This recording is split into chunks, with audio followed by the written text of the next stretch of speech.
So here we have the Mini Cooper S Countryman on a 66 plate. I'm going to start off firstly by showing you around the outside of the car, and then we'll hop in and run through some controls on the inside. From the outside you can see it's a 5-door car with alloy wheels. We're going to start off inside the boot space first of all. As we approach the back of the car, you can see we have reversing sensors, plenty of boot space as well, which can be increased by folding down any of those 3 rear seats. They also slide forwards and backwards as 2 sections as well to either give more rear passenger legroom or more boot space. Okay, so we're just going to work our way back around to the front of the car, and then we'll hop in and, as I mentioned, run through some controls from there. Just briefly before we climb in, I think it's well worth seeing the interior from this exterior point of view. There's plenty to run through on the dashboard, so let's hop in and we'll do that right now. Okay, now that we're inside the car, we're going to start with the dials. We have the rev counter, the digital readout for the speedometer.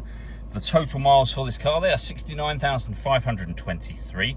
You can change information that's displayed above that for various bits of trip computer and car information. If we back out to the steering wheel next, we have our stereo and phone controls.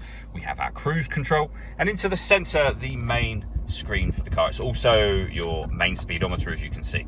The movement I'm making on the screen is being done using this dial just here. You can also push this dial down. It moves up, down, left and right, which will become useful within certain menus, and you can access your home screen with this button at any time. From on here, you can get into your satellite navigation menu. For example, if I jog that dial left, like I showed you just a moment ago, it'll open up that panel to the left. We can pair our phone, of course. We can access our radio, and again, we can jog to the left, go back a page. We have FM, AM and DAB radio, as you can see. We've got the ability to listen to our own music, either by USB input, Bluetooth audio, or auxiliary input, or the CD player that you see just there. We've also got the fuel gauge here. Beneath that, our CD player, main volume for the stereo, and then climate control. So you can adjust the fan speed, the temperature, the direction you would like the air distributed in. When you're happy with those settings, that's your air conditioning off and on from there. You can just hit auto if you wish to. The car will now take full control for you to maintain the temperature that you've asked for. You can override that by making any manual adjustment that you wish to. We can turn our front and rear fog lights on. We can put the car in sport mode. We can lock and unlock the doors from the outside. We can turn off the stop and start, the traction control.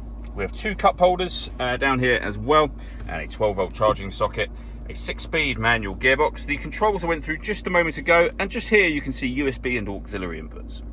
All that leaves me to say is thank you for taking the time to watch this video. If you'd like to come and see the car in person and have a test drive, please feel free to give us a call here at Surrey Specialist Cars. We'd love to hear from you soon.